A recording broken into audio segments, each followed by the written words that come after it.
Good afternoon, everyone. Welcome to the Wednesday meeting with the Public Works. I think we're going to start today with an executive session for performance of an employee. I think we'll start with 15 minutes. Okay.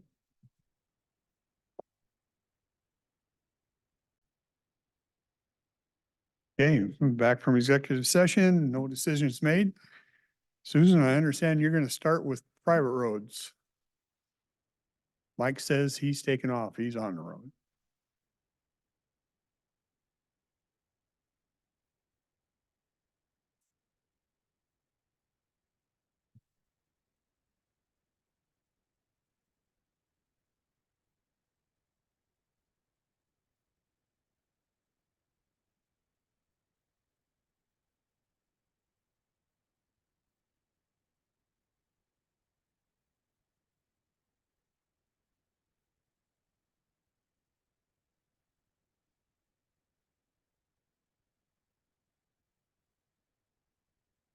So good afternoon. Sorry, I forgot my glasses. I thought makes it easy for me to read what we've got. So as you know, we have been working on updating the private road standards. So I have a very rough draft that Savannah just handed out to you. And I wanted to kind of hit on the highlights and have some discussions about some of the directions I'm going to make sure that board is going to support this moving forward. So I have set this up to mirror our public road standards, and I've added some requirements to mirror that. So what you see, excuse me, I've added general requirements referencing the public road standards and that they would need to meet requirements 1, 2, 4, 5, 6, and 7. I'm sure you guys all know what that is. So requirement 1 and 2 are WSDOT and AASHTO design standards that we are referencing. Requirement 3 sets the standard traffic generation number of 10 for a single family road. The requirement number 4 is, excuse me, that's not correct. Requirement number 5 is the standard drawing requirements. And the only change I'm making to that standard requirement is our public road standards are quite old and they reference 24 by 36 size drawings, which is not the standard now. We use 22 by 34 because everybody scans those and they are easily printable on 11 by 17. So that is the change I'm making to requirement number 5. Requirement number 6 is standard side slopes that we will accept up to these steepness. It's 3-to-1 on fill, 1.5-to-1 on cut, unless you have a geotechnical report to provide it to us stating otherwise. And then requirement number 7 is adopting the MUTCD requirements. I'm adding a number 10 that will only apply to private roads, and it adds the clear zone requirements for for the roadway classifications per the WSDOT design manual, and a guardrail requirement if you have an embankment greater than 8 feet. 8 feet seems to be the magic number. If you fall off an 8-foot embankment, you're likely to get seriously injured or die. So that is why I was adding in that requirement. So are there any questions? When you're mentioning slope, is that the slope of the skirts or the slope of the road? The skirts, the side slopes. Yeah, the side slopes. We have a different section where we talk about the longitudinal slope. So those are more just general to give people guidance. The real meat of it is the HMA is macadam of some kind? yes, hot mix asphalt is what the HMA stands for. As you see, I have things, roadway types and acronyms need to be added because this isn't fully fleshed out. So on our design standards, I've created a chart that mimics the chart that we have in our public road standards where they show the different classifications of roadways. So I show 4 private road types, starting at type A and the smallest being type D.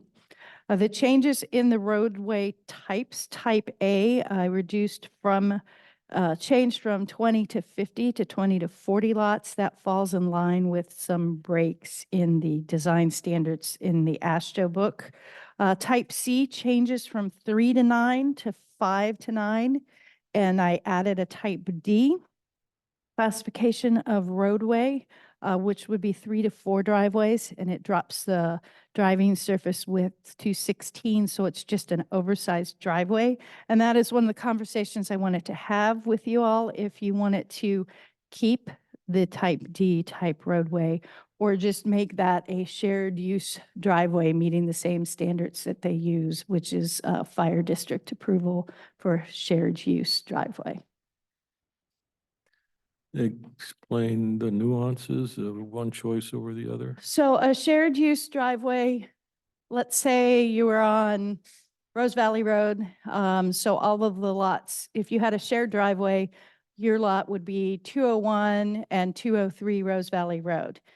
If it's a private road, so if you have 3 on there, the road would have a name. So you would be addressed off of Lollipop Lane, for example, instead of the main roadway. So that is one of the nuanced differences.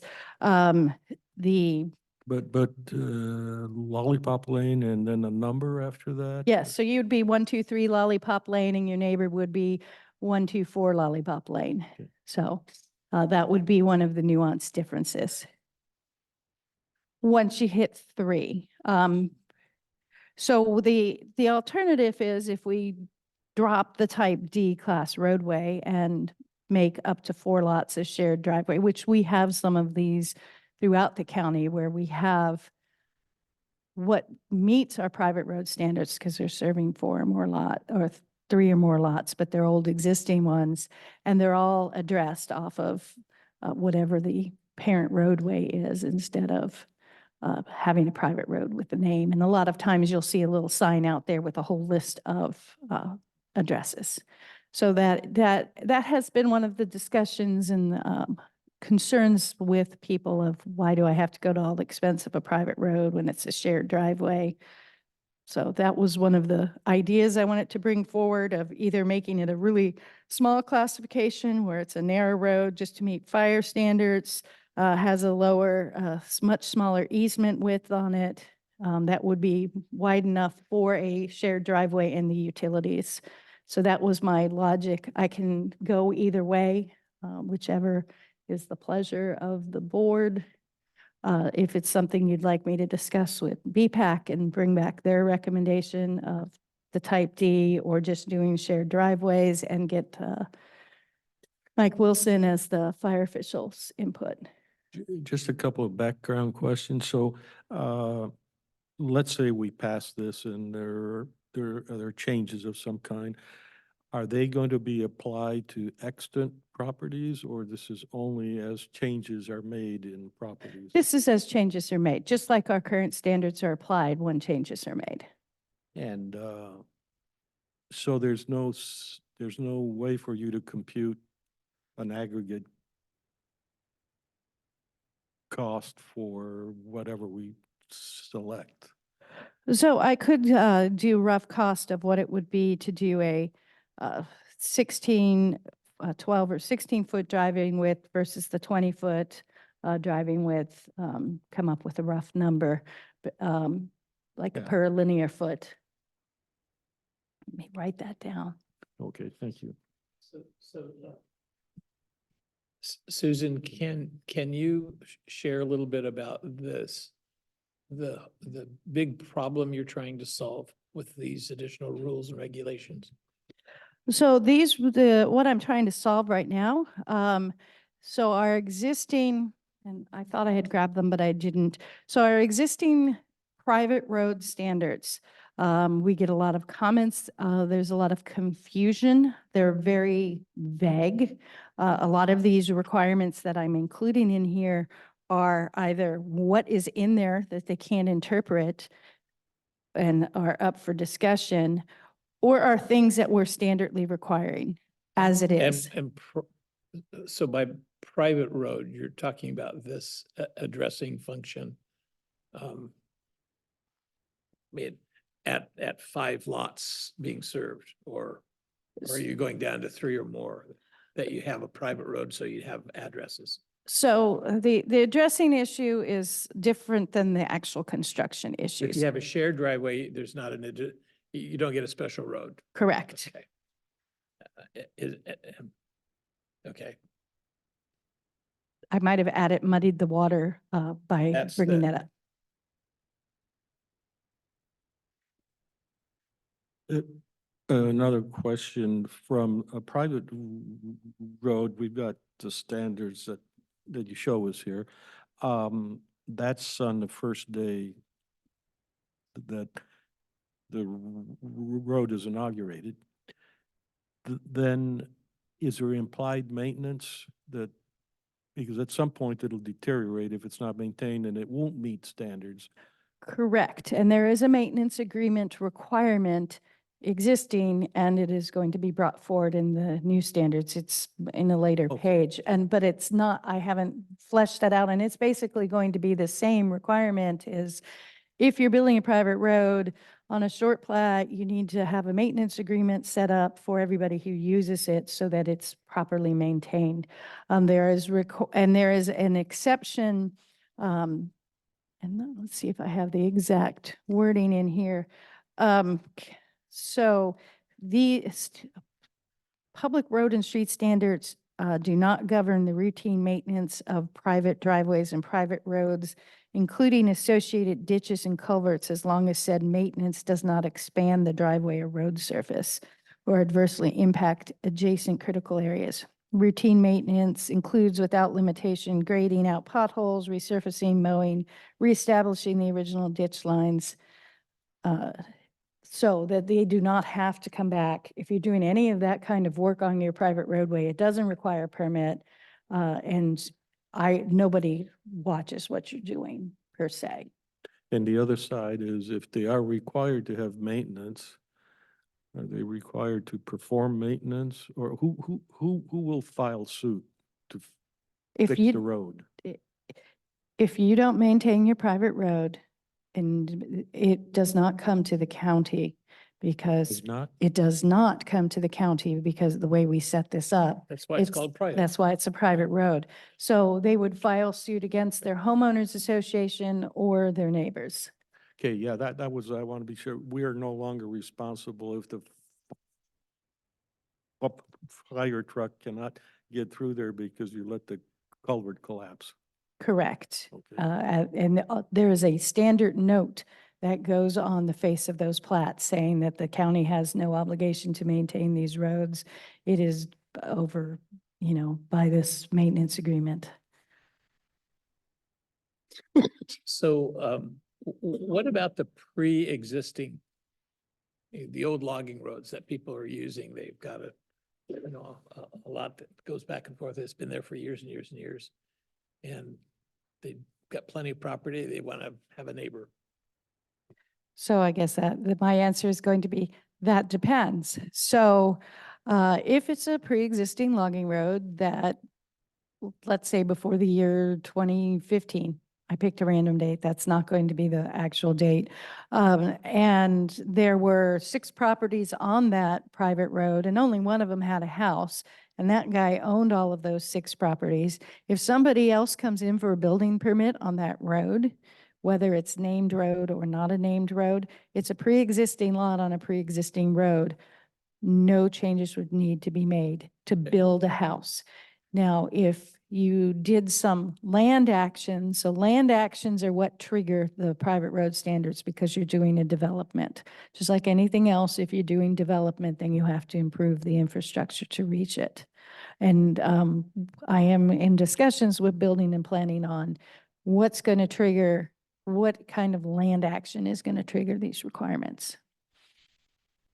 Because the idea of improving a logging road that's been there forever, excuse me, logging trucks drive different than a car, and they're all on their radios. So some of the intersections and some of the other items that they do out there do not meet what a private road being driven by a normal driver plus your UPS and FedEx drivers, how they handle the road and the teenagers especially.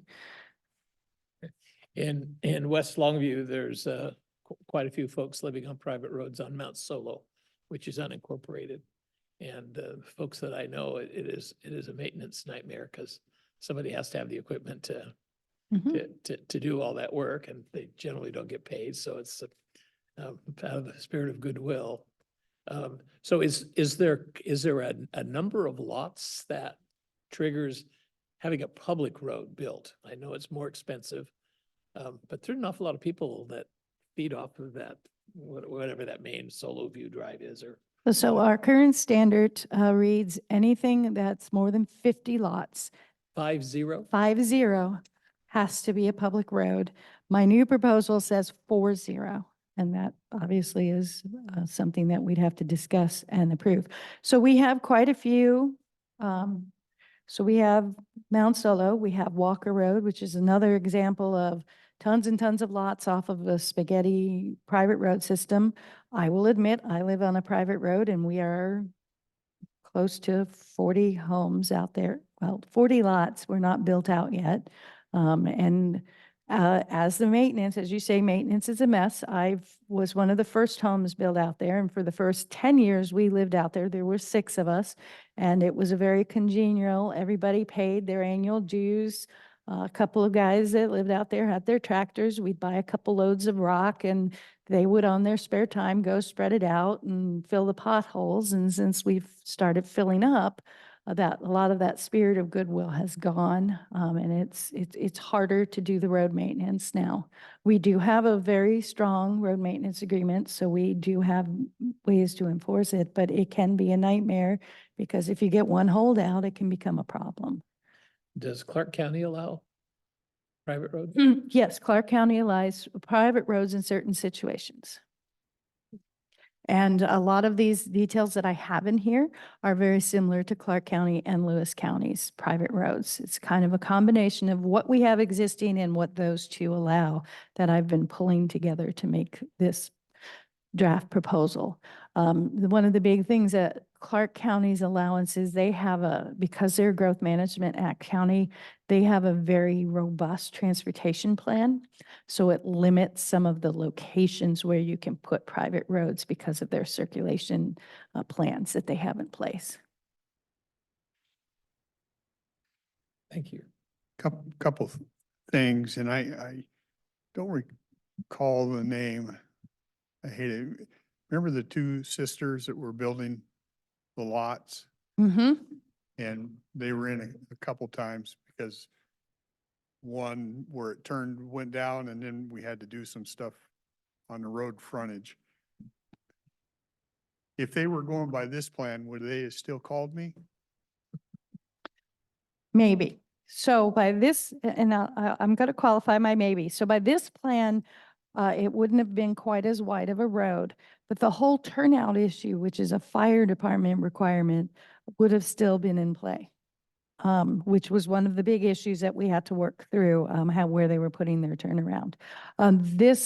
Those 2 women, because they were taking it from 2 lots to 3 lots, which is what triggered it, if I recall correctly. So they had to do the full 20. This, they could do the smaller, more private driveway access. It also reduces the easement width quite significantly, basically in half from 60 to 30 in that situation. And that's more so they have enough space to put it in and run the utilities in the same easement was the idea behind the 30. Who ends up you said this is going to BPAC? So we will probably be taking this to BPAC for them to put their 2 cents in. Does it go to Planning Commission too? I mean, In the past, this has never been approved by anybody, but myself, well, not myself, because these are all old, it predates me. Both public and private standards were approved by the county engineer and or the board. The public road standards were originally approved by the board, but they've been modified by the county engineers through time. And this was taken from our old code written in a memo that was signed by a former county engineer, the private road standards. So we'll have BPAC look at it, and then at some point in time, we'll have some time to review this, I'm sure, and then there'll be a public hearing. Or I not? have not had that discussion yet on how we were going to proceed from here, and this definitely needs more fleshing out before we get to that point, but I wanted to make sure that BPAC had an opportunity to weigh in at this early stage before it became a Big- bigger issue. One of the things you might hear at BPAC, and maybe it addresses it, I'm just not seeing it, Chilton Logging, Nick talked the last time in there about a couple clients that had property and they had an easement that was approved back in the day, but it no longer would work. And now for them to build a home on their property, the expense to do a bigger easement and do the other things, that they aren't able to do it.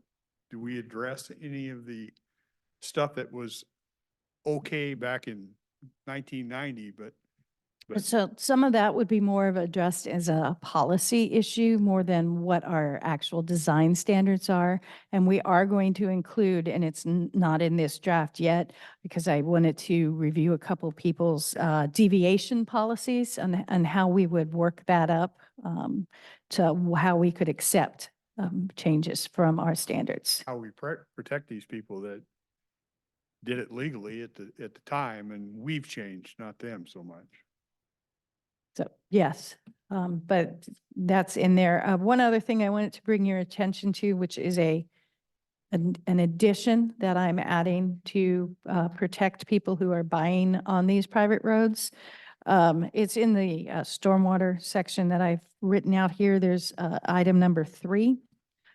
Because a lot of our private roads are converted logging roads and they're using existing cross culverts, I've included a requirement that all existing pipes that are proposed to remain in place shall be inspected by a licensed engineer and certified to meet fair condition standards using AASHTO's Culvert and Storm Drainage Inspection Guide. And if it does not meet these fair standards, they shall be replaced to meet the current private road construction. And that's to prevent somebody developing a private road, leaving town, 10 years later, that culvert collapses and now all of the new owners and have to go in and replace it. This standard is what I use in Public Works to inspect our culverts and how we rank their replacement. So I picked a national standard just so that it's something that's repeatable and defendable. So this is like a logging road that was used, but then they've sold off the property? Yes. Okay.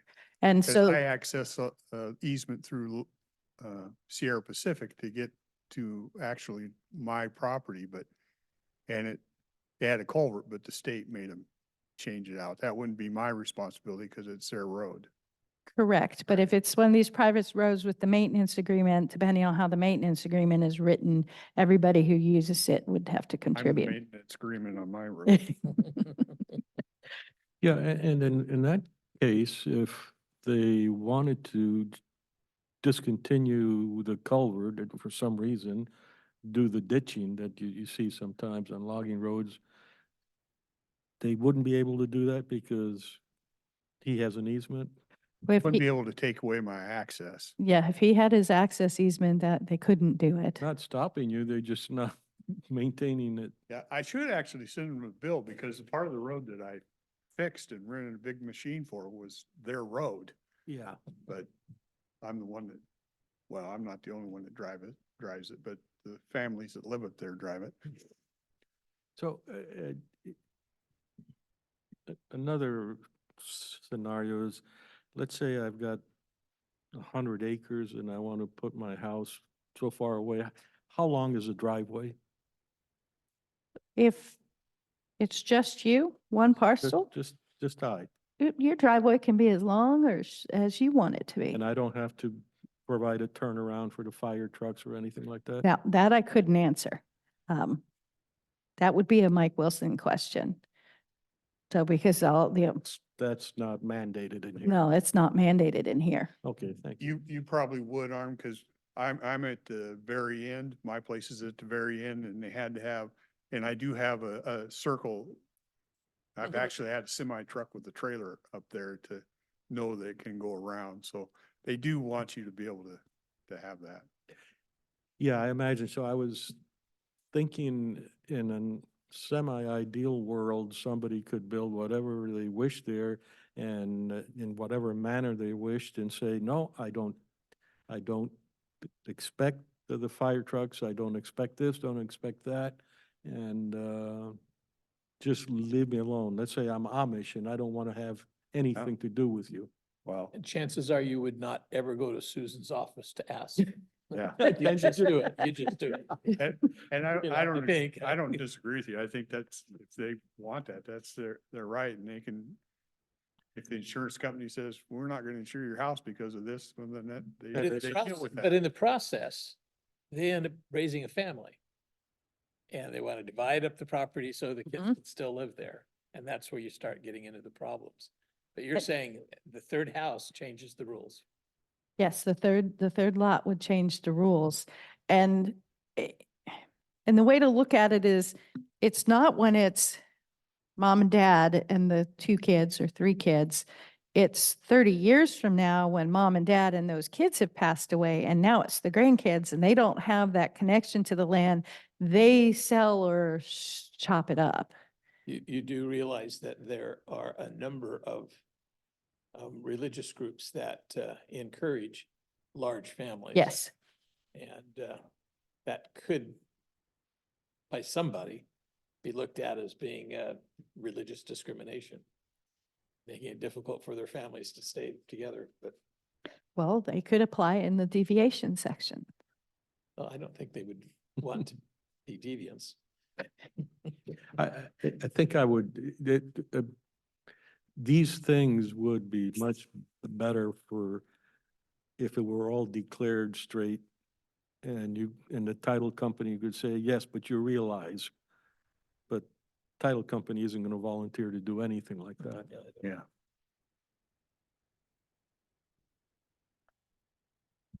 Any other items you think I should be looking at and adding as I flesh this out? Well, I'm sure hopefully you get some from BPAC because I don't work in that industry. So and I hear of, we hear when people are having frustrations trying to get through and hopefully you'll hear those and we'll try to address what we can there. But Although I understand that we have some very tricky geography in this county that makes it very difficult to develop because of the steep slopes. I hope the standards, the numbers that you've come up with don't put development in Cowlitz County at a disadvantage compared to the other counties. I don't want us to deny people the opportunity to move here because we just make it too impossible to develop. And that was not my goal. We allow 15% grades, which some of the other counties do not. We do require anything over 12 to be paved, but some of the other counties only allow you go up to 12%. We do allow up to 15%. We try and get them to minimize that as much as possible. We don't, you've driven some of the roads around here. You have straight up one side, straight up down the other side. We don't say no, we say, okay, how are we going to make it work? And it's difficult in some locations. That's what, if it was easy, it would be already developed is where some of our properties are at. I'm just surprised you haven't handled all circumstances. I try, but I can only do so much. well, I appreciate we have a draft. Now we have a document to work from and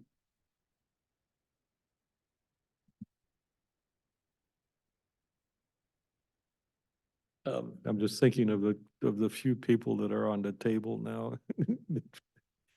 This isn't going to help one way or the other. No. So,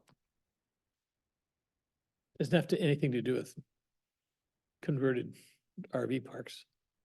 no, this does not have anything to do with RV parks. Fortunately, I generally am not involved in RV parks, maybe just their road connection. Maybe.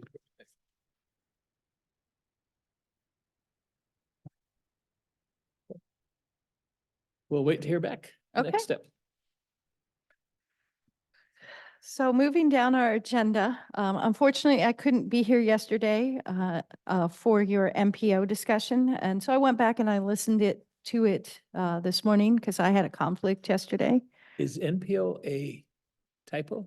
MP. Yes, Okay, Mike okay. typed this Oh. up and apparently when I MPO. speak, he thinks Or- I'm saying N, not M. So, and I didn't see Okay. this until I sat down in here. Now, Now we know. what I was looking at going, what is that? But that's COG. That is COG. So that discussion. So I listened to it and I just wanted to add a little clarity and comments. Unfortunately, I was going to stay last Wednesday when they talked about it, but we had that cancellation last minute. So, and I had a conflict, so I couldn't be here yesterday. So a couple of things that I wanted to kind of comment, clarify. So yes, COG is the gatekeeper for a lot of the federal transportation funding. So the STP, the carbon reduction, the transportation alternatives, the bridge money, the safe routes to school, and some protect money, that is all kept by WashDOT. So that is not money that is parceled out to the MPO that is then divided up in between all the and member entities. So for example, exit 21, we talked about, that's a WashDOT. Yes, that, That's not going to be something that goes through the MPO. so yes and no. So the MPO has been kind of trying to push that along, but the money that comes to it is not going to be STP money. They may have a small portion of it, but that is going to be the larger, the infra grants, or a raise grant, something like that, that comes from the federal government through WashDOT, or it's going to be gas tax money that WashDOT handles, or some other direct obligation that WashDOT will handle from Congress. So that the MPO can help facilitate that, which I know they did for the 432 Tally Way interchange down there when that was done in the early 2000s. I know they were a big part of getting the IWOW up and moving, and there was some STP money put at the beginning of it. But as it moved Tell me forward. again, STP, because my wife is in Altrusa and STP means a bike race in July, so. So STP is they've changed it on me so many times that I forget what it's the State Transportation. Oh, because it's not STP anymore. It's State Transportation Block Grant. It used to be STP, now it's STBG. But it's the same money, they just changed the number on it, or name on it, so. And that's generally money that the state gets from the feds. Yes, that is Block grant. Yeah, it's the block grants that every MPO, RTPO gets, or there are counties that get it directly. And then the money, and I meant to bring the breakdown, and I think it's still sitting on the printer because it's not in my binder. So when it comes to Cowlitz County, we have urban money, which can be used in Longview, Kelso, and the unincorporated urban area of Cowlitz County. There's small urban area, which means only Woodland can compete for it. And then there's the rural, which up until this past census was rural Cowlitz County, Kalama, and Castle Rock. And the ports can compete for those money. So the Port of Kalama goes in the rural, Port of Longview goes in the urban to compete. And it is a competitive process every 2 years where we submit grant applications, and they're ranked by the Transportation Advisory Committee, who then COG takes it to the board based on that recommendations. But we compete against each other. We are not allowed to rank our own projects. So we do the STBG grants that way, the transportation alternative, and the new carbon reduction money through that process. So those are what we do, and everybody, so it is a pure, so every entity gets a vote. So Cowlitz County has a vote, Longview has a vote, Kelso has a vote. So there's no weighting on your jurisdictional volume, so. So the way the COG's MPO is set up, the entire COG board votes on the priorities. Mhm. For the metropolitan area, you have the entire board, including Wahkiakum County members and members that are outside the urban area.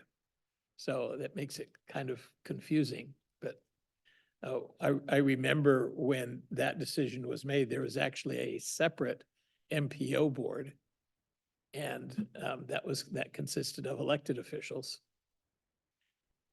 And we noticed while I showed up, the other electeds just sent their engineers who were also on the TAC committee. Mm. And so they were endorsing their own product. It says, well, why do we have this duplication of effort? So they simplified it by saying, we'll just leave it with the COG. But then the urban area can get outvoted just by the sheer numbers of non-rural things. So the idea is to kind of combine it all too. At least that's another argument to simplify it, but you're going to make another statement about that. I was just going to talk about the technical advisory committee. Yes, Bill brought it to us once. He might have brought it to us twice and I missed the meeting. I remember us sitting in there and having discussions, and Dave Vorse and I had a lot of questions about how it was going to benefit the rural communities to be brought into this. I don't know if it was mentioned to you guys, but in addition to the federal dollars that they are going to receive for the planning, the amount of money that they also are going to collect from these new entities that are brought in. So Longview and Kelso's amount does not go up. Ours more than doubles. Just kind of a piece of information. So that is just a little bit of information I wanted to share also. And I remember discussing it once, and I went back and tried to find my minutes of the meetings, and I could not find where we actually made it a recommendation. And the only other people who go to the TAC besides myself, occasionally one of the senior engineers will go in my place if I'm not available. The planning department also attends the TAC meeting, which is a change from how it was when I was at the city of Kelso. So when it was the city of Kelso, it was just the city engineers or the public works directors or the county engineers sitting around the table. This system has evolved since the early 2000s, and now we have because the ports weren't included back then either. So now we have the ports and we have transit and we have all the planners. So it's a very different body than when I first was involved with it. So just wanted to give you a little perspective and see if you had any other questions of me. I know it went through yesterday, but I just wanted to share some of that information. Nope. So then I have a high point for the day. So I have a request that you allow Commissioner Dahl to sign the right-of-way for one of the last two South Cloverdale properties. So with this one obtained, and once we get it recorded and paid for, we are down to a single property. We can start spending the money. Once we get that last Your one, dust doesn't matter anymore. You solved that problem. the IRS Tire dust. hired us. We are submitting our NEPA for the change that we're making to the plans either the end of this week or the beginning of next week. So we're moving these in parallel Okay. so that we have our tire dust solution. I had to pay my taxes this week. That's why I hired IRS. So no, we're solving that also, and we're hoping to get this out July or August to bid. Is my hope. So we're going to escape the deobligation penalty. Yes, we're going to escape the deobligation penalty. We're going to get, because some of the ARPA dollars are in this project, we're going to get those under contract, and so we'll. Thank you. Yes. Yes, we're good. Okay. Oh, sure. How do you mitigate tire dust anyway? What do we put a sprinkler system in that keeps the dust down? So It's stupid. it's not dust in the air. So tire dust is so when we get rain, it gets in the runoff, and then it goes down to the streams, and the way it reacts chemically, it kills salmon. So the way the current science, this is all new, all evolving. The current science is you either infiltrate or you run that through a big filter strip. So we are working on getting a nice infiltration trench going and some filter strips going, and it's how we're changing our plans. Fortunately for us, a portion of this runs along the county road shop. So we already own the property with an area that we will never develop because of the slopes and the wetlands that we'll never use it as part of our shop. So we're filtering our stormwater through that area. This is decaying rubber? I mean, it's the rubber that's causing the problem? Or No, it's dust? it's a 6 ppq D, I think are the letters. It's an additive that they add to the rubber that helps stabilize the rubber. So as all of you guys remember, when we started driving, tires went flat all the time. We had blowouts. And if you've noticed in the past 10 or 20 years with all the run flat tires, our tires don't go flat. So that is when they started adding this additive because it stabilizes the rubber so that it doesn't decay as fast. And yes, my sister-in-law works in the tire company factory, so she and I have had lots of discussions about why they use it and what it exactly is. So, Just a modest comment, the blowouts were because we had cotton cords and now we have steel cord. so all these changes that they've made, so we run longer, but this additive stabilizes that rubber. Well, it doesn't let the sidewalls crack as much and all that kind of stuff. Which when you have cotton cord, cracked sidewall means you've got another 5,000 miles max, except if you're in the desert. It just seems to me it's another example of the state making one rule apply everywhere. I can understand that could be a problem in a extremely heavily traveled roadway like First Avenue South in Seattle. I mean, yeah, there's an awful lot of traffic. South end of Cloverdale? I mean, that's useless. That's, Now, if I went back and redesigned the project and took out my 6-foot shoulders that we're providing, I wouldn't have to treat for tire dust. but then you would. Is have that the money right? 'cause Yeah, I wouldn't have the money because we're adding a square foot of bicycle lane, even though we're not, I guess your bike tires have it in it too, is their justification.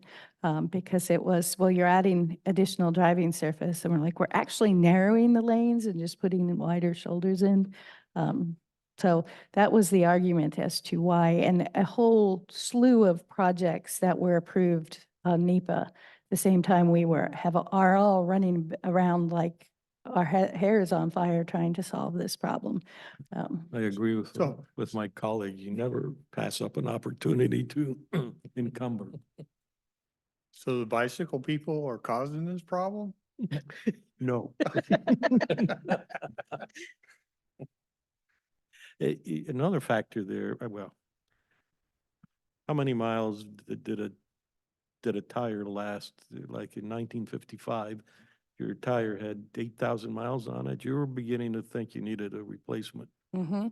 And now 35,000. That means there's less material being deposited on the road. Of course, then you look at how many more people are driving and how many more miles a year you're driving. So But one size fits all. Absolutely. one size fits all. If you live in Olympia. Okay, thank you, Susan. Thank you, guys.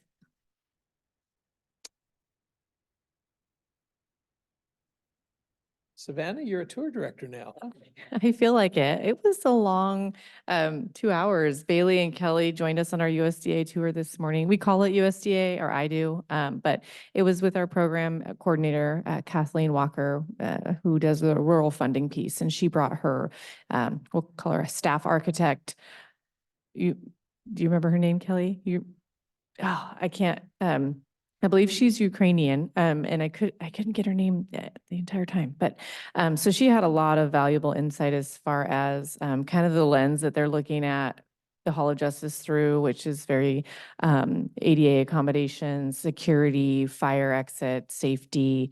And then, of course, the spatial aspect that that building has, some of the concerns there. So we just did a tour of all of the office kind of backroom secure areas with them, and it was about 2 hours.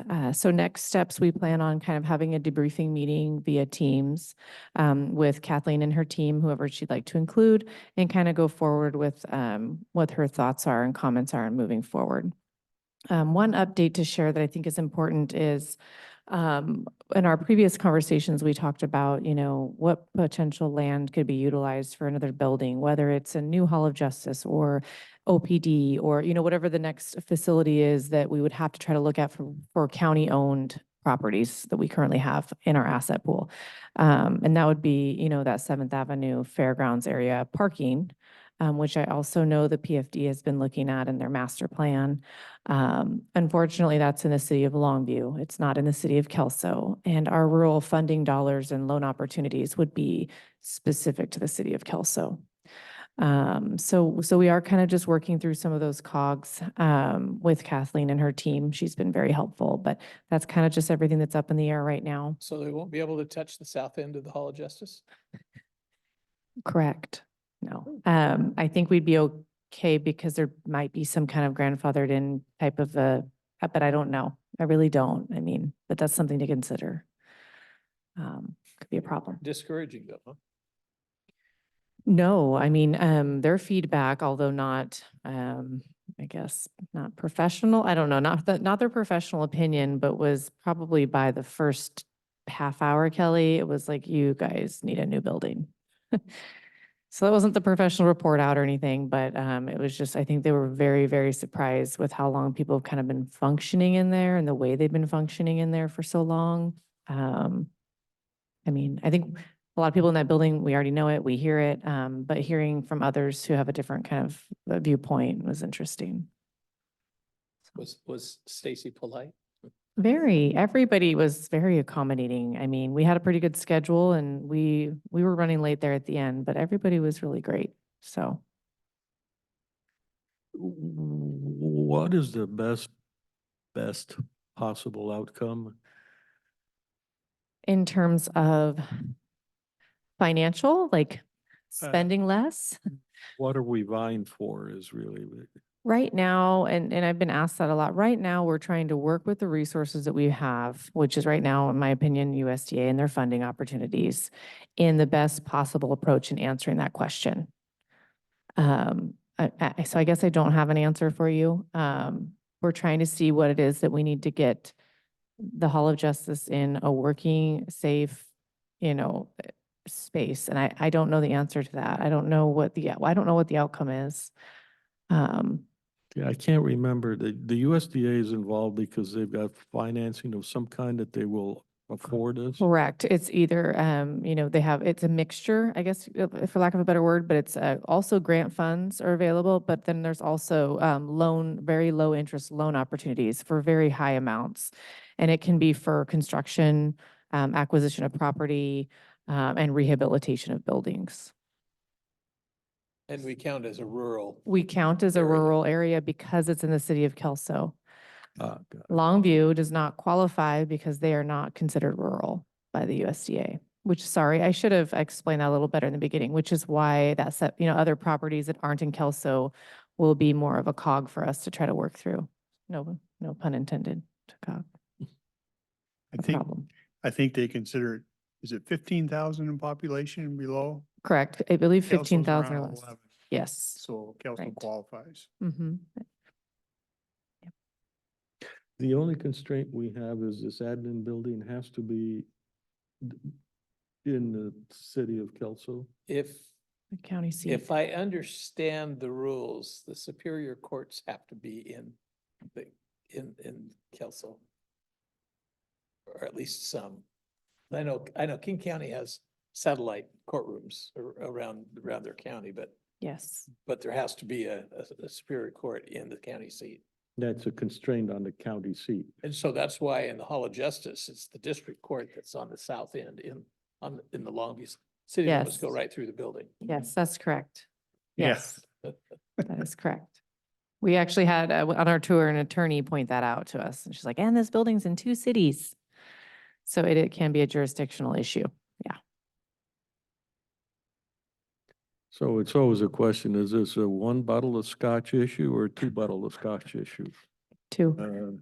Yeah, maybe more than that. Three. Depends on who's doing, who has to pay the bill for maintenance. You better keep flipping out fingers, I think. But we'll continue to provide updates as they come. I hope to provide or invite others to this debriefing and kind of see what our options are and plans moving forward. So. Just one other thing to end on, Commissioner Weber, you had mentioned is it McShane report? We were talking about facility studies and I hadn't heard of that one. We did do some research, which I didn't know it at the time, but that's the last name of a person who was on a committee that was the chairman, okay, of a committee that was established to essentially evaluate the county facilities. And I didn't bring it with me, but it was years ago. But I could not find, Well, it wasn't. something I put It together. wasn't so- decades. Yeah, It wasn't that long ago. Before my time. We were not able to locate in the minutes any report. We worked with Bailey to try to kind of research what that, so I don't have access to that. So if you happen to have access to it, please feel free to share, but we didn't find that. So. Okay. No. All the ink is probably faded. Actually came across it in one of my folders. Oh, so it perfect. Should be Yeah. easy to come up with. We didn't know if they didn't have electronic records then. Kidding. Okay. It was a long tour. We're all tired. Okay, but that is all we have from Public Works. Yes. So that's it, unless you guys have stuff for us. Not anymore. Thank you. I have a couple things just to keep you guys updated. Met with Kim Hort yesterday, just to kind of go over the gentleman's resume and who he is, and I believe they're on a call today, so that process has started. And I've offered, if she wants it and the staff wants it, that I'll meet with the staff also, but just so you know that that process has started. Second thing is, I think you all got this letter from Mrs. Clifton. She's the one, they're a couple that have property on a corner of, I can't remember. They're dividing it on the corner of Stewart Creek and Coal Creek, and they're dividing it. And they can't, they're at a point where their house doesn't fit them anymore with the upstairs, they're aged, so they dividing their property and they're gonna sell that and then put a unit on the other piece. And the way I got involved with it, she had two issues she was asking about. One, she was wanting to make sure the county, we're getting more of an easement because it's an old road, and then when, you do some development, then we expand that out to make it fit, current standards. And they don't have a real problem with, they're not complainers. And they don't have anything bad to say about working with our people. She had 2 questions. One, with the easement they grant, will they still have room to put the other place in? And I had Wayne talk with her the other day, and so they're satisfied with that. The other thing they keep asking for is they think they need money for the easement. And I've talked to Susan about it. And I also talked to Doug, and he explained to me, why there's court case that says the county doesn't have to offer Still a private remuneration. road, right? Or. No, it's on Stewart Creek Road, Okay. but we have trying to remember how Doug explained it. It's lawful for us to dedicate part of the property for an easement to ensure that the road is still safe, that we have enough setbacks so people traveling, it still meets a certain safety standard, and without that, county could be on the hook. So that's what her letter about. She's satisfied that they're gonna be able to play. She thinks she needs money, and I'll call her and tell her it doesn't look that way, although I'll be real honest with you. As a person, I think when you take somebody's property, they probably, for whatever reason, deserve something, but I understand the law as it's written in the court case, and so explain it, but I had been working on that a little bit, so I just wanted to bring you up to speed where that was. And other than that, did we have other miscellaneous? I heard you. Kathy, did you have, or Jessica? Okay.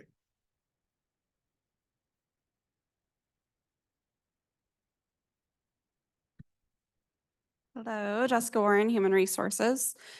I have a request on behalf of Human Resources along with Kathy and OAS and Bailey in regards to records and archiving.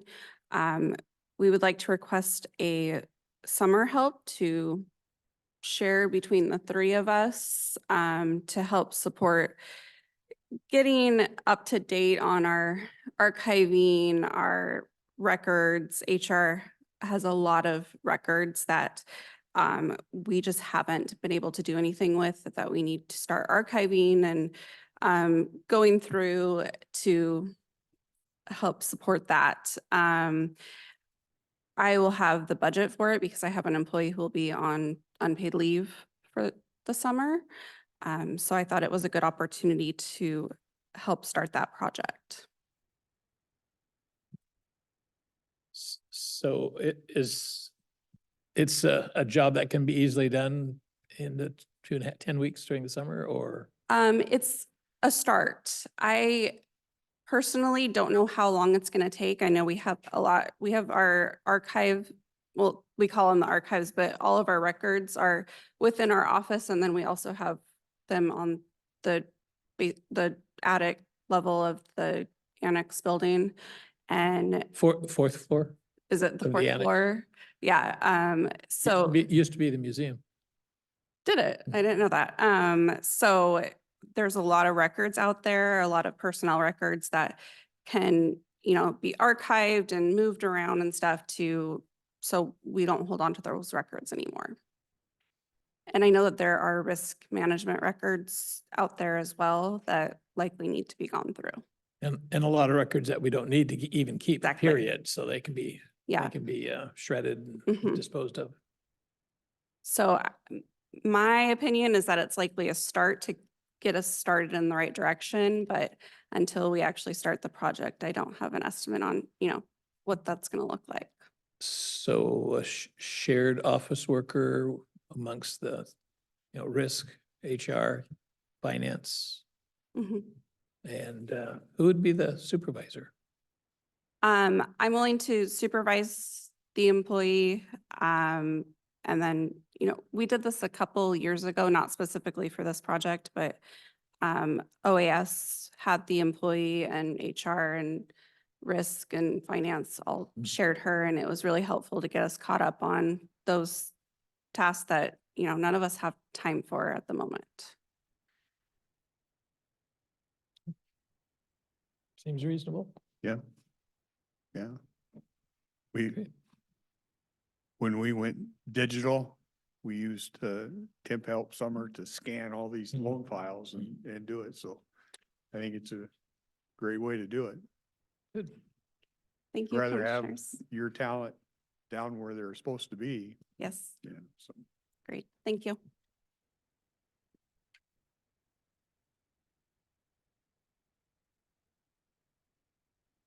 anything else, gentlemen? I think so. Yes. Oh, Looking at the agenda, I don't see that we opened it up. Sure, sure. Do you want to do that, John? Yeah, go I ahead. believe there's. As well.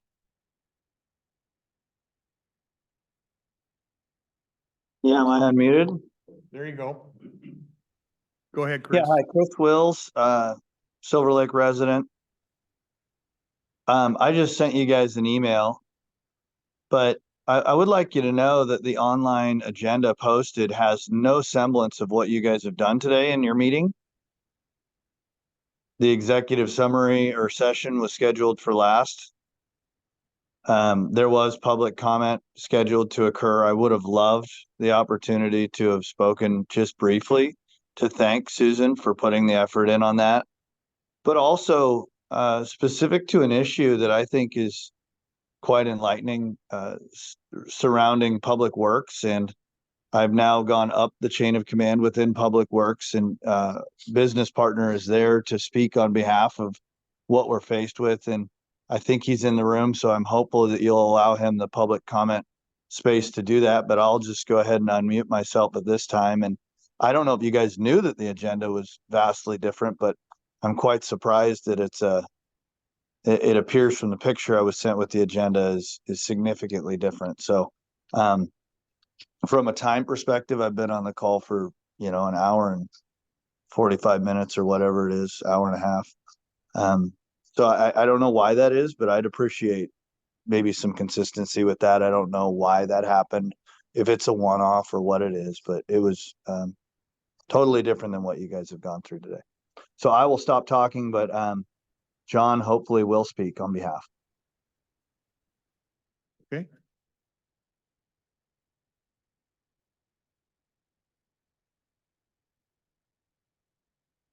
There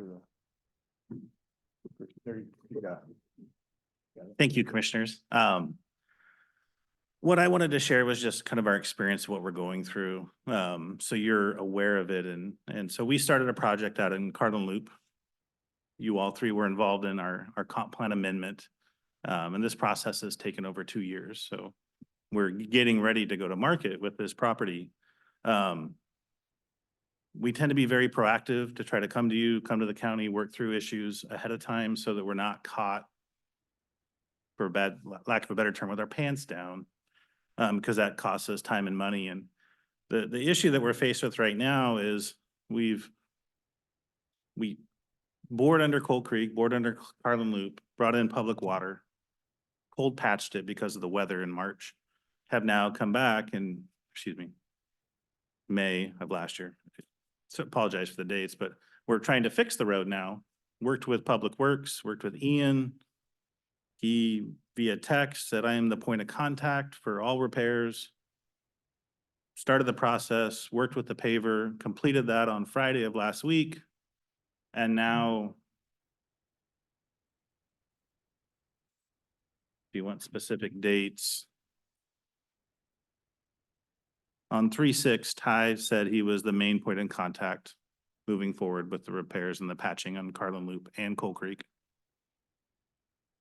Went out, cut out the portions we needed to, sent pictures, everything was fine, did the patchwork, which involved a significant amount of cost, flagging. Friday brought it to our attention that he's not the point of contact for the Coal Creek side of the project, and that Rick stepped in and said that we didn't meet the requirements, and now we're gonna have to go back out and remove the patch, dig more, which the cost is very expensive, let alone the inconvenience to the people that travel up and down Coal Creek. And it's really frustrating because we were a month and a half out, reaching out to the department, asking, who do we speak with? Ty confirmed he is the point of contact. And now we're faced with, we're not complete. The road is not to their standard. And we're going to have to go back at what I believe our expense, because the county Public Works is saying it's, sorry, you didn't do it right. And I can give you text messages, emails, Chris can share a little more detailed experience, but it's just really frustrating as someone who's trying to develop some property, do it the right way and be proactive. And here we are, that's gonna delay us, cost us thousands of dollars, inconvenience anybody that travels up and down Coal Creek with flagging, with stopping traffic. And it's interesting hearing our comments. We're trying to make it easy to develop in Cowlitz County. One of our partners is a planning director at a different county, and he has made many comments that I don't want to do a project in Cowlitz County again. It's frustrating because we're spending a lot of money to develop and bring in lots and homes in Carlin Loop in that area, and this is what we're experiencing. So And this, Don't- this particular problem was from our Public Works Department. 100%. Hmm. And we were very proactive, month and a half ahead of time, asking, how do we do this? Let's do it right. Asking for the feedback, working with Ty exclusively, and then he signed off on the Carlin Loop piece, but then passed the buck to Rick, saying, well, that's Rick's permits. He had to deal with Rick. Over a Hey- month later. Hey, this is Chris Wills. I'm off mute.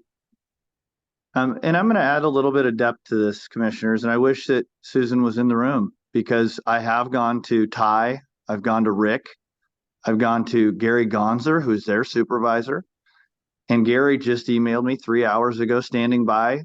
There's Susan. This is great. I'm glad she's in there because we have a process issue. The process is that an issued permit is signed by a inspector. There's one of 3 in the county. There is no specific inspector who is supposed to do the inspection, although Rich Iverson would say otherwise, but I've read the permit 3 times today, and we actually have 2 of them. So we're fully permitted. And if we back up when we were doing the work, we contacted the county because we realized we needed to actually impinge onto the roadway at Coal Creek. We knew we had to impinge on the roadway on Carlin Loop, but in the permit, we said we might need to on Coal Creek. In fact, we did.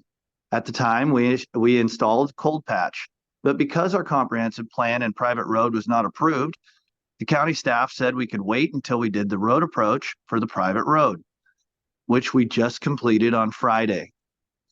On March 6th, I reached out to Ty and specifically asked, Ty, are you still the individual who can deal with the inspection and preemptively making sure that the road is appropriate and marking it out? Well, one thing that John didn't mention, and I spoke with Ty this morning and I told him that he would likely be brought up in a public setting because I think there's maybe some internal issues there and I'm not about to get in the way of it. But Ty said to me in text that he marked the lines.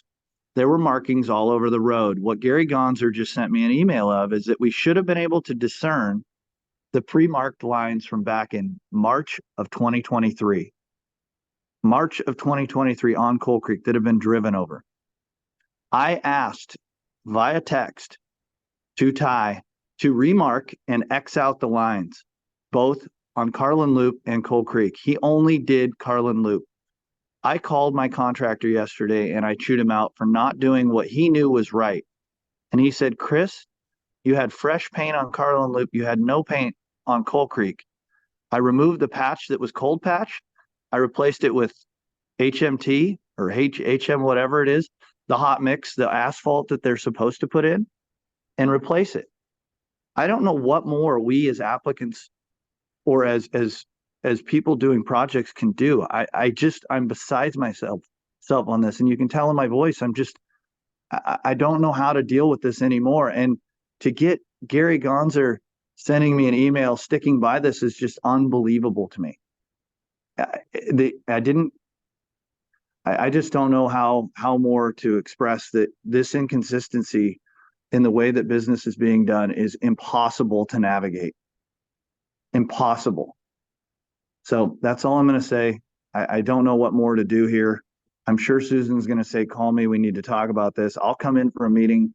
This is an unbelievable issue, in my opinion, that the Cowlitz County Public Works has in regards to the way they A, issue permits and B, comply permits.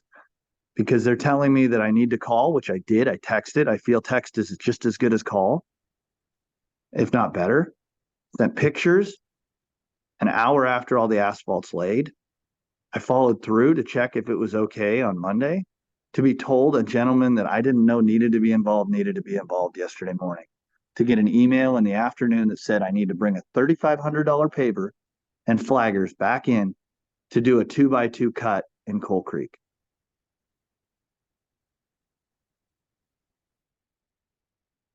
So I will apologize.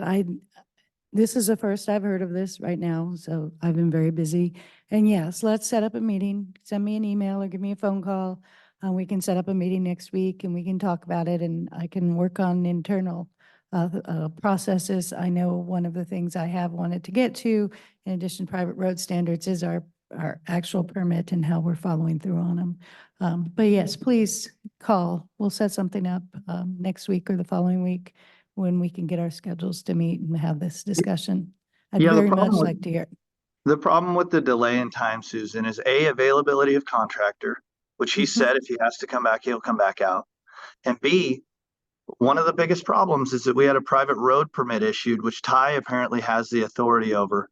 But Rich has the authority over the singular permit that was issued over off of Coal Creek for the right-of-way utilities permit.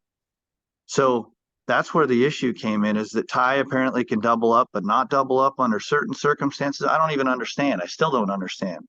But the delay in time, I appreciate you saying next week or the week after, but I don't think you realize this. I've been on this list for getting paving done for 3 months. And then to have this happen, I mean, I am one of the most proactive people you can deal with. My permit is flawless in terms of what I submitted. The engineering that we turned in only had 3 corrections. Like, we've been super diligent. So I appreciate that, but if you could expedite that meeting, it would really be appreciated. Well, that's what I'm doing right now. I'm trying to pull up my calendar and see if I can get it to come up for me. Sorry, I didn't bring my glasses up, to see if I have a slot tomorrow, that we can meet. So how about you call me in about half an hour and I'll be back in my office where I can easily access my I will do that. calendar. And we will set up a meeting. Hopefully I can find a slot that works for you tomorrow. Oh, wait, here it is. Tomorrow.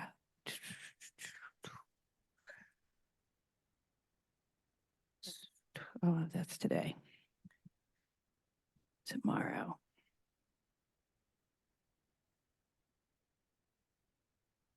I've almost got it here. I can get in touch with you, Susan. Okay, yeah. Unless you want to do first thing, I can do like an 8 I'll- o'clock. I'll do 6 o'clock, 7 o'clock, 8 o'clock, 8 o'clock in the morning. That's fine. Let's Yeah. do 8 o'clock tomorrow. 8 a.m. Thank you. You're welcome. Thank you. That would be great.